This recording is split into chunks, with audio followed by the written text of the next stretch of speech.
எந்த அரசியல் உனக்கு தெரியணும்? இந்த காலத்து அரசியலா, அந்த காலத்து அரசியலா?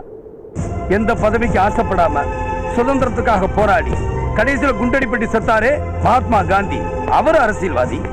கழகத்தை ஆரம்பிச்சு தேர்தலை நிக்காம பதவியை பார்க்காம மக்கள் வாழ்க்கையை பத்தி கவலைப்பட்டாரே தந்தை பெரியார், அவர் அரசியல்வாதி. தேசபக்தியையும் தெய்வ பக்தியையும் மக்களுக்கு உணர்த்தி மக்களை பக்குவப்படுத்தினாரே முத்துராமலிங்க தேவரையா, அவர் அரசியல்வாதி. தாழ்த்தப்பட்ட மக்களை தலைநிமிர செஞ்சாரே டாக்டர் அம்பேத்கர், அவர் அரசியல்வாதி. ஏன் முதலமைச்சராக இருந்தும் இந்த நாட்டை ஆண்டு சாகும் போது சொத்துன்னு 4 வேஷ்டியும் வெறும் 130 ரூபாய் வச்சுட்டு செத்தாரே கர்ம வீரர் காமராஜர், அவர் அரசியல்வாதி. மக்களுக்காக சேவை செஞ்சு மக்களுக்காக போராடி மக்களுக்காக வாழ்ந்து மக்களுக்காகவே சாகுறாங்களே, அவங்க தான்டா உண்மையான அரசியல்வாதி.